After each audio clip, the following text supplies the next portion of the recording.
Hello guys, एक बार पुनः आप सबका आपके अपने YouTube चैनल्स के ऊपर हार्दिक स्वागत है।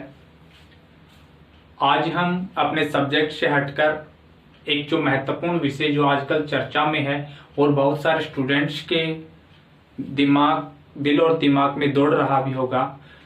हाल ही में हरियाणा विद्यालय शिक्षा बोर्ड ने 10th क्लास का रिजल्ट अनाउंसमेंट किया है और वो रिजल्ट है वो बहुत ही बेहतरीन रिजल्ट, अब तक का सबसे अच्छा रिजल्ट रहा है।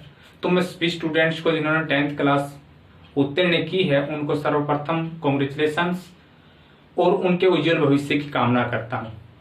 अब जिन बच्चों ने 10th क्लास कंप्लीट कर ली है उनके सामने आज एक महत्वपूर्ण क्वेश्चन है। वो क्वेश्चन क्या है उसके ऊपर चर्चा करेंगे। जो आप देख पा रहे होंगे बोर्ड के ऊपर कि आफ्टर 10th यानी कि 10th के पश्चात हम कहाँ जाएं, किस स्ट्रीम के अंदर जाएं, कौन कौन से सब्जेक्ट का चुनाव करें, ये एक स्टूडेंट के सामने आज सबसे बड़ी समस्या कह ले, सबसे बड़ा जो तनाव कह ले, उसके दिल और दिमाग में सबसे बड़ी आज के समय उसके दिमाग में दौड़ने वाली जो क्वेश्चन है वो कह ले। ठीक है, तो वो क्वेश्चन आज दिल और दिमाग में दौड़ रहा है, उसके ऊपर हम विस्तार से चर्चा करेंगे आज। सबसे पहले हमें यह समझना होगा कि जो 10th क्लास तक हमने जो पढ़ा है, अब तक हमें जो सब्जेक्ट मिलते थे उनको हमने पढ़ा है, लेकिन हमें अब सब्जेक्ट का चुनाव करना पड़ेगा। ठीक है, हमने चुनाव करना पड़ेगा। हमारे पास ऑप्शन होगा कि हमारे ये ऑप्शन है और इनमें से हमें ये सब्जेक्ट चुनना है। आप सबको पता है कि +1 या +2 के अंदर हमें 5 सब्जेक्ट पढ़ने होते हैं। 10th तक हम 6 सब्जेक्ट को पढ़ते थे। ठीक है, तो अब हमें बहुत सारे सब्जेक्ट में से कुछ एक सब्जेक्ट का चुनाव करना है। तो उन सब्जेक्ट के चुनाव के अंदर चाहे 10th हो चाहे +2 के पश्चात चुनाव की बात करनी हो, करियर की चुनाव करने की बात हो, उसमें कुछ व्यक्ति विशेष का, हमारी जो सोसाइटी है उसके अंदर कुछ व्यक्ति विशेष का महत्वपूर्ण रोल होता है। तो 10th क्लास के पश्चात भी हमारे जो सब्जेक्ट हैं उनके चुनाव के अंदर कुछ व्यक्ति विशेष का, हमारी जो सोसाइटी है, हमारा जो समाज है उसका महत्वपूर्ण रोल होता है, उसकी भूमिका होती है। उनके ऊपर चर्चा करेंगे। देखो, कोई भी स्ट्रीम चुनते हैं, चाहे साइंस है, आर्ट है या कॉमर्स है, एक चीज और इसके अंदर ऐड करना चाहूंगा कि हाल ही में जो न्यू एजुकेशन पॉलिसी आई है, सरकार लेके आई है, उसके अंदर ये स्ट्रीम सिस्टम समाप्त हो चुका है। ठीक है, तो उसके ऊपर जाने की आवश्यकता नहीं। सीबीएसई के अंदर ये स्ट्रीम सिस्टम समाप्त हो चुका है। जो नई एजुकेशन पॉलिसी लागू होगी तो आपको ये चीजें देखने को नहीं मिलेंगी। इसको समाप्त करने का उद्देश्य क्या है? देखो, अलग अलग स्ट्रीम लेते हैं स्टूडेंट्स, तो एक स्ट्रीम के स्टूडेंट्स का दूसरे स्ट्रीम के स्टूडेंट के प्रति जो है ना भावना है जो वो चेंज हो जाती है, उसके देखने का जो नजरिया है वो चेंज हो जाता है। फॉर एग्जाम्पल के तौर पे साइंस का स्टूडेंट है, आर्ट का स्टूडेंट है, तो साइंस का स्टूडेंट आर्ट के स्टूडेंट को अलग तरह से देखेगा, यानी कि उसके प्रति उसकी जो देखने का नजरिया होगा वो चेंज मिलेगा आपको। ठीक है, कैसे चेंज मिलेगा कि आर्ट्स के स्टूडेंट के प्रति देखेंगे कि ये आर्ट्स का स्टूडेंट है, यानी कि ये ज्यादा पढ़ाई में रुचि नहीं है या बहुत कमजोर स्टूडेंट है, ऐसा नजरिया लेके चलेगा वो। ठीक है, तो इस प्रकार की जो भावना है उसको समाप्त करने के लिए महत्वपूर्ण जो कदम उठाया है न्यू एजुकेशन पॉलिसी में यही है कि स्ट्रीम सिस्टम को समाप्त कर दिया है। तो 10th जिन स्टूडेंट्स ने 10th कर लिया तो उनके सामने क्वेश्चन है कि आफ्टर 10th हम कौन से सब्जेक्ट चुने। उनके अंदर, उनके सब्जेक्ट के चुनाव के अंदर कुछ एक व्यक्तियों की महत्वपूर्ण भूमिका होती है, वो आप इधर देख पा रहे हैं। एक तो होते हैं फ्रेंड्स, एक होते हैं पेरेंट्स और एक स्कोप और एक इंटरेस्ट। इन 4 चीजों का महत्वपूर्ण रोल होता है आगे +1 के अंदर सब्जेक्ट का चुनाव करना है या +2 के पश्चात हमें किस राह के अंदर जाना है, किस रास्ते पर जाना है, उसके चुनाव के लिए हमें इन 4 चीजों के महत्वपूर्ण भूमिका आती है। सबसे पहले हम बात करेंगे फ्रेंड्स की, जो दोस्तों का जो समूह होता है। क्या होता है कि 10th के पश्चात +1 में सब्जेक्ट का चुनाव करना, तो हम ये स्टूडेंट जो है ना, अधिकतर स्टूडेंट ये रखते हैं कि हमारा वो दोस्त है वो साइंस ले रहा है, वो आर्ट्स ले रहा है, वो कॉमर्स के अंदर जा रहा है, वो मैथ ले रहा है, वो फिजिक्स केमिस्ट्री ले रहा है, तो मैं भी फिजिक्स केमिस्ट्री लूं, मैं भी साइंस लूं, मैं भी आर्ट लूं। वो ये नहीं देखता कि मेरी रुचि किसके अंदर है, नहीं, वो अपने जो साथी हैं, अपने दोस्त हैं, उनका अनुसरण करता है। ठीक है, तो वो है एक तो भूमिका उसकी होती है चुनाव की कि कौन सा सब्जेक्ट ले, कौन सी स्ट्रीम ले। दूसरी जो भूमिका होती है वो होती है पेरेंट्स की, अभिभावकों की। अभिभावक क्या करते हैं, बच्चे का इंटरेस्ट जाने बिना, रुचि जाने बिना, बच्चे की एबिलिटी को जाने बगैर ही क्या कर लेते हैं कि उसको कोई स्ट्रीम दिला देते हैं। मान लेते हैं साइंस, अधिकतर जो पेरेंट्स चाहते हैं कि हमारा जो बच्चा है वो साइंस स्ट्रीम ले, ठीक है। ये नहीं देखते कि उस बच्चे के अंदर वो एबिलिटी है या नहीं है, बच्चे के जो इंटरेस्ट है, रुचि है, वो किसके अंदर है, वो ये चीज नहीं देखते। वो सीधा ये देखेंगे कि पड़ोस का जो बच्चा है वो कौन सी स्ट्रीम, वो साइंस ले रहा है तो हमारा बच्चा भी उससे कम थोड़ी है, वो भी साइंस लेगा। तो ये क्या करता है, कंपटीशन है सोसाइटी के अंदर, वो कंपटीशन में पिसता है। कौन पिसता है, वो एक स्टूडेंट पिसता है, ठीक है। तो अभिभावक वो कर देते हैं। अब की बार क्या है कि अब की बार रिजल्ट बहुत शानदार रहा है, बहुत कमजोर बच्चे भी अच्छे अच्छे मार्क्स लिए हुए हैं। पहले क्या होता था, जिसके अच्छे मार्क्स आते थे उसको अभिभावक ये सोचते थे कि अच्छे मार्क्स आए हैं, इसको साइंस स्ट्रीम दिला देते हैं। लेकिन अब की बार है वो लगभग बच्चों के अच्छे मार्क्स आए हुए हैं, तो वो अभिभावक ये नहीं देखेगा कि ये मार्क किस आधार पे है, वो ये सोचेगा कि इसको साइंस स्ट्रीम दिला देते हैं, ठीक है। तो बच्चे का इंटरेस्ट, रुचि या एबिलिटी जानने बगैर आस पड़ोस जो सोसाइटी है उसकी प्रतिस्पर्धा के कारण क्या कर देते हैं, बच्चे को गलत सब्जेक्ट दिला देते हैं और आगे जाके वो बच्चा उसको एफर्ट नहीं कर पाता हो उसको एक प्रकार से। थर्ड जो है वो है स्कोप, यानी कि आगे स्कोप क्या है। अगर हम साइंस स्ट्रीम ले रहे हैं, आर्ट्स ले रहे हैं, कॉमर्स ले रहे हैं, तो आने वाले समय में उसके क्या स्कोप हैं अलग अलग क्षेत्र में, ये चीज भी महत्वपूर्ण भूमिका निभाती है, ठीक है। तो उसको ध्यान में रखते हुए भी हम साइंस लेंगे कि आईआईटी के अंदर जाना है, जेई डबल ई करना है या और कहीं जाना है इंजीनियरिंग के अंदर, तो वो स्कोप है उसका। या आर्ट्स के अंदर जा लेना है आर्ट्स, हमें तो कहाँ पे जाना है, हमें सिविल सर्विस के अंदर जाना है या कहीं आर्मी के अंदर जाना है, पैरामिलिट्री के अंदर जाना है, कहाँ पे जाना है उसको ध्यान में रखते, स्कोप को ध्यान में रखते हुए हम सब्जेक्ट का चुनाव कर लेते हैं। वहां पे भी क्या करते हैं, हम अपनी एबिलिटी और अपने इंटरेस्ट को अवॉइड कर देते हैं, ठीक है। ये भी नहीं। इसके अतिरिक्त एक फोर्थ जो चीज है वो है इंटरेस्ट। देखो ये महत्वपूर्ण है, मैं इन तीनों ही चीजों के खिलाफ हूं, फ्रेंड्स, पेरेंट्स और स्कोप। मैं नहीं मानता कि इन तीनों की जो भूमिका होनी चाहिए किसी सब्जेक्ट के या अपने कैरियर के चुनाव करते समय, ठीक है। हमें जो फोर्स जो है इसके ऊपर ज्यादा फोकस करना चाहिए। मैं तो ये मानता हूं, मैं ये मानता हूं कि एक बच्चे का इंटरेस्ट किस चीज के अंदर है, और न तो पेरेंट्स थोपेंगे, न हमें किसी साथी का कि वो ये सब्जेक्ट ले रहा है वो ये नहीं ले रहा है उसके ऊपर जाना है, न स्कोप देखना कि वो स्कोप है। स्कोप तो साइंस के अंदर है, लेकिन बच्चे के अंदर इंटरेस्ट नहीं है साइंस पढ़ने का, मैथ पढ़ने का, तो वो स्कोप का कहां पे उसका फायदा होगा स्कोप का, ठीक है। तो बच्चे के अंदर जो एबिलिटी है और जो इंटरेस्ट है, रुचि है किसी सब्जेक्ट के अंदर, वो निर्धारित करेगी कि 10th के पश्चात वो स्टूडेंट है वो कौन से सब्जेक्ट ले।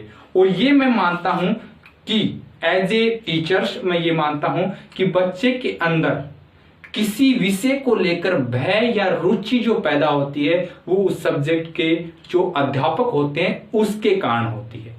वो अध्यापक जिसके पास उन्होंने 10th तक पढ़ाई की है, 10th तक वो सब्जेक्ट पढ़े हैं, वो निर्धारित करेगा कि +1 में 2 में वो कौन सा सब्जेक्ट लेगा। मान लेते कोई स्टूडेंट साइंस पढ़ी है 10th तक और साइंस के टीचर्स ने उसको इंटरेस्ट बनाकर सब्जेक्ट को पढ़ाया है, तो वो बच्चे का इंटरेस्ट बनेगा कि मैं तो साइंस लूंगा या मैं तो मैथ लूंगा। या किसी सब टीचर्स ने मान लेते हैं आर्ट्स के अंदर आर्ट लेना चाहता है, तो उसने एसएस के अंदर पॉलिटिकल, ज्योग्राफी, इकोनॉमिक्स पढ़ा है और उसको उस टीचर्स ने इंटरेस्टिंग बनाकर पढ़ाया है, तो बच्चे का जो इंटरेस्ट बनेगा वो आर्ट्स की तरफ बनेगा, वो आर्ट्स के सब्जेक्ट का चुनाव करेगा, ठीक है। तो 10th तक जिस टीचर्स ने उसको पढ़ाया है, जो भी विषय पढ़ाया है, उसको कितना रुचिकर तरीके से उसके सामने पेश किया है, उसका इंटरेस्ट बनाया है उस सब्जेक्ट के अंदर, वो उसके आगे जो सब्जेक्ट के चुनाव में, आगे जो स्ट्रीम के चुनाव के अंदर बहुत महत्वपूर्ण भूमिका निभाता है। ये मेरा मानना है, हो सकता है आपका मानना कुछ अलग हो, आप अपनी राय रख सकते हो कमेंट्स बॉक्स में, ठीक है। तो जो फोर्थ जो चीज है, जो इंटरेस्ट है, जो रुचि है, वो एक महत्वपूर्ण भूमिका निभाती है कि बच्चे का इंटरेस्ट किस सब्जेक्ट के अंदर है, रुचि किस सब्जेक्ट के अंदर है, वो उसी सब्जेक्ट को लेकर चले ताकि उसको आगे बाधा का सामना न करना पड़े, ठीक है। तो ये 4 चीजें हैं, इन चारों में से सबसे बेस्ट मैं मानता हूं पेरेंट्स फ्रेंड्स या स्कोप की तुलना में इंटरेस्ट को महत्वपूर्ण। अगर आप इससे अलग राय रखते हो तो आप कमेंट्स बॉक्स में बताइए कि अपने फ्रेंड्स, पेरेंट्स या स्कोप में से किसको महत्वपूर्ण मानते हैं सब्जेक्ट के चुनाव में। अब आते हैं 10th के पश्चात हमारे सामने 3 अलग अलग स्ट्रीम हैं। सबसे पहले हम बात करें साइंस की। साइंस है, आर्ट्स है, कॉमर्स है, ये 3 अलग अलग स्ट्रीम्स हैं, उनका चुनाव करना होता है हमें। सबसे पहले अगर साइंस की बात करें तो साइंस जो है उसमें 2 ऑप्शन होते हैं, एक तो पीसीएम होती है और एक पीसीबी। पीसीएम मतलब फिजिक्स, केमिस्ट्री और मैथ्स, इन तीनों का चुनाव। 2 सब्जेक्ट होते हैं, वो कॉमन, हिंदी और इंग्लिश, वो कंपलसरी है। इसके अतिरिक्त 3 सब्जेक्ट का चुनाव करना होता है, तो हमें फिजिक्स, केमिस्ट्री और मैथ लेना होगा, ठीक है। इसके अतिरिक्त जो दूसरा ऑप्शन है वो फिजिक्स, केमिस्ट्री और बायोलॉजी है, ठीक है। इन दोनों में से हमें चुनाव करना है। देखो पहले क्या होता था, जो अच्छा स्टूडेंट निकल के आता था, जो मेरिट या जो अच्छी जिसकी रुचि थी पढ़ाई के अंदर, ज्यादा मेहनती बच्चा कह सकते हैं, वो होता था, उसको साइंस स्ट्रीम जाते थे। आजकल क्या है, वही बात है कि पेरेंट्स, आस पड़ोस के जो समाज है, जो सोसाइटी है, उसके अंदर जो प्रतिस्पर्धा है उसके अंदर बच्चे को घसीट ले आते हैं, उसको साइंस दिलाने की कोशिश करते हैं। लेकिन बच्चे का इंटरेस्ट है, जो स्टूडेंट जे के अंदर आता है, आईआईटी के अंदर जाना चाहता है, इन चीजों के अंदर जाना चाहता है या इंजीनियरिंग के अंदर जाना चाहता है, वो स्टूडेंट है वो पीसीएम या पीसीबी ले सकता है, फिजिक्स, केमिस्ट्री, बायो ले सकता है, फिजिक्स, केमिस्ट्री या मैथ के अंदर ले सकता है, और वो साइंस स्ट्रीम के अंदर जा सकता है। फिर दोहरा रहा हूं कि ये स्ट्रीम सिस्टम है वो न्यू एजुकेशन पॉलिसी के तहत भारत सरकार ने या एजुकेशन जो मिनिस्ट्रियल है उसने इसको समाप्त कर दिया है, ठीक है। तो साइंस है, साइंस स्टूडेंट के बारे में हो सकता है कुछ स्टूडेंट्स को बुरा लगे, मैं तो बार बार एग्जांपल देता हूं। साइंस स्टूडेंट जो होता है, जो साइंस स्ट्रीम लेता है, उस स्टूडेंट की हालत कुम्हार की उस खच्चर जैसी होती है, जिसके दोनों आंखों की साइड में ऐसे लगा दिया जाता है कुछ, ताकि उसका ध्यान है वो सामने की तरफ रहे, ठीक है। तो वैसे ही उस कुम्हार की खच्चर की जैसी हालत हो जाती है साइंस स्टूडेंट की, कि उसका जो पूरा का पूरा फोकस है वो उन साइंस के उन किताबों तक सीमित रह जाता है। वो ये नहीं देखता कि सोसाइटी के अंदर क्या घटित हो रहा है, समाज के अंदर कौन कौन सी घटनाएं हो रही हैं, राजनीति के अंदर, भूगोल के अंदर क्या क्या परिवर्तन हो रहा है, ठीक है। उसके अंदर उसका ध्यान नहीं जाता, उसका ध्यान केवल साइंस तक ही रहता है, उसका ध्यान फिजिक्स, केमिस्ट्री और मैथ तक सीमित रहता है, वो वहीं पे सोच के रह जाता है। और अधिकतर जो यूपीएससी क्रैक करते हैं वो आर्ट्स के स्टूडेंट इसलिए ही कर पाते हैं, या अलग अलग क्षेत्र के अंदर जो बहुत सारे जो रास्ते होते हैं वो आर्ट्स के स्टूडेंट के लिए इसलिए होते हैं ताकि उनको आगे परेशानी का सामना न करने पड़े, क्योंकि कॉम्पिटिटिव एग्जाम में साइंस है मात्र 10 या 15 नंबर्स की आती है, और आर्ट्स है वो अधिकतर लगभग 50% के आसपास आर्ट्स के सब्जेक्ट आते हैं, ठीक है। तो ये यहाँ पे कुछ हद तक कमजोर कड़ी कह सकते हैं साइंस के स्टूडेंट के लिए, लेकिन साइंस के स्टूडेंट्स के बहुत सारे स्कोप भी हैं आईआईटी के अंदर, आईआईएम या जेई के अंदर, या अलग अलग जो मेडिकल या पैरामेडिकल के क्षेत्र के अंदर है, उनके बहुत ज्यादा स्कोप देखने को मिलते हैं, ठीक है। तो ये भी चुनाव कर सकते हैं हम साइंस का। इसके अतिरिक्त दूसरा आएंगे हम आर्ट्स के अंदर।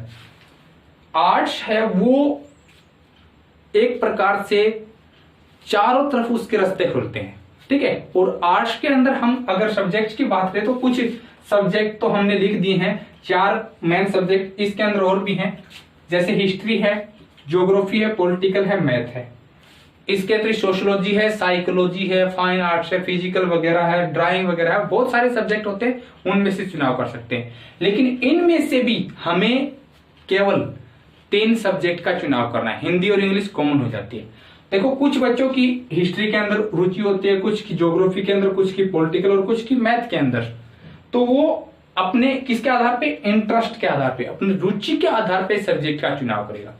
कुछ बच्चे कहते हैं हिस्ट्री है वो तारीखों का, दिनांक है बहुत ज्यादा, तारीखें याद नहीं होती, तो वो लेना पसंद नहीं करते। कुछ स्टूडेंट्स की रुचि होती है हिस्ट्री के अंदर कि हम इतिहास को पढ़ेंगे, कि इतिहास के समय के साथ साथ क्या परिवर्तन हुआ, तो जिसकी इंटरेस्ट है हिस्ट्री के अंदर वो हिस्ट्री ले सकता है आसानी से, और जिसको तारीखों से भय लगता है तो वो अवॉइड कर सकता है। ज्योग्राफी है, geography as a science subject के रूप में पढ़ा जाता है। अगर ऊपर की क्लास में जाएंगे तो एमएससी वगैरह करेंगे तो ज्योग्राफी से एमएससी कराती है बहुत सारी यूनिवर्सिटी, ठीक है। तो ये एक साइंस सब्जेक्ट है, बहुत आर्ट्स के अंदर इससे बेस्ट सब्जेक्ट नहीं है ज्योग्राफी, ठीक है। ज्योग्राफी से भूगोल से अच्छा सब्जेक्ट नहीं है तो इसको आप चुनाव करें, लेकिन वही बात है अगर आपका इंटरेस्ट है तभी, ठीक है। नहीं तो ऐसा नहीं कि मैंने बता दिया और किसी टीचर्स ने बता दिया, ज्योग्राफी का टीचर उसने बता दिया कि ज्योग्राफी बेस्ट सब्जेक्ट है उसका चुनाव करें। नहीं, आपकी रुचि है अगर इसके अंदर तभी लीजिएगा आप।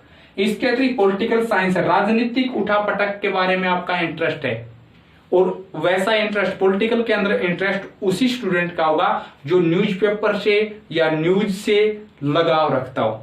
कुछ स्टूडेंट होते हैं न्यूज चल गई, एक बार पेरेंट्स ने चला दी, तुरंत उसको बंद कर देंगे।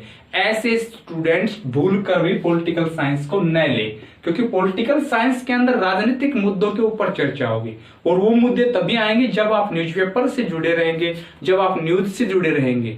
अगर आपको वो अच्छा नहीं लगता तो आप पॉलिटिकल साइंस को अवॉइड कीजिए, ठीक है, उसको मत लीजिएगा। इसके अतिरिक्त मैथ्स है, दूसरा जो आर्ट्स के अंदर जो महत्वपूर्ण विषय है वो है मैथ्स, ठीक है। अगर किसी स्टूडेंट की मैथ के अंदर रुचि है लेकिन फिजिक्स केमिस्ट्री के अंदर रुचि नहीं है तो वो मैथ ले सकता है, ज्योग्राफी ले सकता है। इन दोनों का बेस्ट कॉम्बिनेशन है आर्ट के अंदर ज्योग्राफी और मैथ का। इसके अतिरिक्त अगर मैथ्स को कोई स्टूडेंट इंटरेस्ट नहीं है तो वो ज्योग्राफी और पॉलिटिकल साइंस को ले सकता है। पॉलिटिकल साइंस के अंदर इंटरेस्ट नहीं है तो वो ज्योग्राफी और हिस्ट्री का कॉम्बिनेशन बनाकर इसको ले सकता है, ठीक है। तो इस प्रकार से इनका चुनाव कर सकता है। सोशियोलॉजी लेना चाहे कोई, फाइन आर्ट लेना चाहे कोई, फिजिकल वगैरह लेना चाहे जो स्कोरिंग सब्जेक्ट है, एक प्रकार से फाइन आर्ट्स और फिजिकल स्कोरिंग सब्जेक्ट है, तो उनके अंदर जाना चाहे तो वो भी ले सकता है, ठीक है, उनका चुनाव भी कर सकता है। इसके अगर कॉमर्स है, रिटेल वगैरह में जाना चाहे कोई, ठीक है, मार्केटिंग वगैरह में किसी बच्चे का इंटरेस्ट है तो वो कॉमर्स के अंदर जा सकता है। इसके ऊपर ज्यादा चर्चा करने की आवश्यकता नहीं, क्योंकि एक मैथ्स टाइप में ही है, कॉमर्स जो है सब्जेक्ट है वो मैथ्स टाइप में, अगर बच्चे की रुचि है उसके अंदर तो वहां पे जा सकता है। लेकिन इनमें से अगर सबसे ज्यादा स्कोप अगर हम देखेंगे तो वो आर्ट्स के अंदर ज्यादा स्कोप है। कुछ है हमारे समाज में क्या होता है कि आर्ट्स के स्टूडेंट को खिन्न नजरों से देखा जाता है, एक प्रकार से साइंस का स्टूडेंट है उसको अच्छी नजर से देखा जाता है। लेकिन हमें अगर सब्जेक्ट कोई भी चुनाव करना है, एक स्टूडेंट की रुचि आर्ट्स के अंदर है, साइंस के अंदर है या कॉमर्स के अंदर है, मान लेते कोई स्टूडेंट आर्ट्स इस भय से न ले कि समाज में लोग ये कहेंगे कि आर्ट्स लेके क्या करोगे, ऐसा नहीं सुनना। वो कहावत भी है कि अगर आपको आगे बढ़ना है तो बहरे बनो, ठीक है। अगर समाज की बातें सुनोगे तो समाज आपको ऊपर बढ़ने नहीं देगा, ठीक है, आगे बढ़ने नहीं देगा। अगर आगे बढ़ना है तो बहरे बनो और समाज की मत सुनो कि आपने आर्ट्स लिया या साइंस लिया या कॉमर्स लिया है। सबकी अपनी अपनी जगह वैल्यू है, कोई भी सब्जेक्ट इजी या हार्ड नहीं है अगर आपकी उस सब्जेक्ट के अंदर रुचि है तो, ठीक है। तो आर्ट्स के अंदर हम देखेंगे तो बहुत सारे किसी भी प्रकार का एग्जाम्स उठा के देख ले, उसके अंदर आर्ट्स के सब्जेक्ट हैं उनमें से लगभग 50 to 60% मिलेगा, कॉमर्स में से 10% और साइंस में से भी मात्र 10% के आसपास से क्वेश्चंस मिलते हैं। सबसे ज्यादा मिलते हैं हिस्ट्री, ज्योग्राफी, पॉलिटिकल, मैथ्स के अंदर या और जो सब्जेक्ट है उनके अंदर से, ठीक है। तो आर्ट्स के अंदर भी बहुत सारे स्कोप है, साइंस के अंदर भी स्कोप है और कॉमर्स के अंदर भी स्कोप है।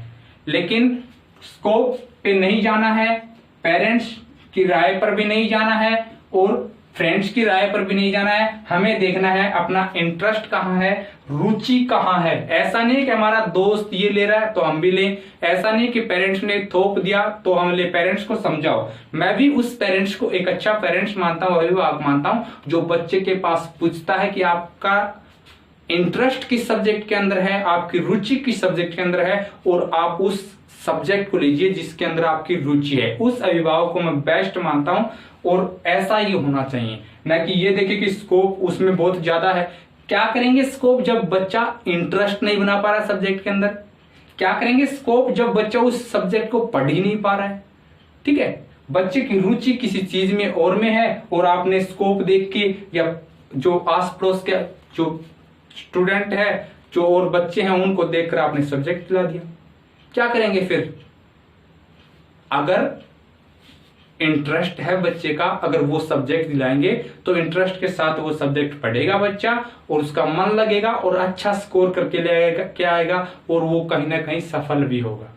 ठीक है, तो इसके अंदर जाना है इंटरेस्ट बच्चे का किसके अंदर है, उसके अंदर ज्यादा फोकस करना है। इसके अतिरिक्त आर्ट्स के अंदर हम देखते हैं देश की जो सबसे बड़ी प्रशासनिक सेवाएं यूपीएससी वगैरह है, आईसीएस आईपीएस वगैरह निकलते हैं, वो आर्ट्स के स्टूडेंट इसलिए निकलते हैं क्योंकि आर्ट्स में बहुत सारे सब्जेक्ट होते हैं और बहुत सारे सब्जेक्ट है, बहुत सारा सब्जेक्ट मैटर कवर करते हैं। ठीक है, साइंस के अंदर कुछ है कि जो एक सीमित मात्रा में स्कोप है वो उसी क्षेत्र के अंदर जाते हैं। जैसे डॉक्टर्स हैं, बायो वगैरह ले लिया तो डॉक्टरी लाइंस के अंदर ही जाएंगे। ठीक है, अगर वो उससे बाहर निकलने की कोशिश करेंगे तो उनको आर्ट्स में आकर पढ़ना पड़ेगा, यानी कि उनको बहुत ज्यादा मेहनत करनी पड़ेगी वहां पे। ठीक है, और ज्यादा मेहनत करने के लिए उनको साइंस के साथ साथ फिर आर्ट्स में मेहनत लगानी पड़ेगी। ठीक है, तो ऐसी चीज नहीं करनी है। आपका इंटरेस्ट अगर आर्ट में है, साइंस में है, कॉमर्स में है तो उसके अंदर इंटरेस्ट लीजिएगा, उसी के अनुसार अपने सब्जेक्ट का चुनाव कीजिएगा। और अभिभावक जितने भी देख रहे हैं, मैं उन सभी से विनम्र निवेदन करता हूं कि वो बच्चे का इंटरेस्ट पूछे और उसको उस इंटरेस्ट के अनुसार सब्जेक्ट का चुनाव करने दें। ठीक है, इसके अतिरिक्त इससे संबंधित और कोई आपका क्वेश्चन हो तो आप कमेंट्स बॉक्स में जरूर बताइएगा आपकी राय पर, और इसके अंदर हमारी भी राय कुछ जोड़ने की कोशिश करेंगे। इसके अतिरिक्त अपनी सोसाइटी के आसपास के जो समाज के अंदर जो जो लोग हैं, अलग अलग फील्ड के अंदर काम करते हैं, उनसे भी राय लीजिएगा। ये जो है ये मेरे अपने खुद के व्यूज हैं, ऐसा नहीं कि मैं आपके ऊपर थोप रहा हूं, किसी अभिभावक किसी स्टूडेंट के ऊपर थोप नहीं रहा हूं। ये मेरे अपने विचार हैं और आप इन विचारों से कितने सहमत हैं उसकी भी राय आप कमेंट्स बॉक्स में जरूर दीजिएगा। थैंक यू, धन्यवाद।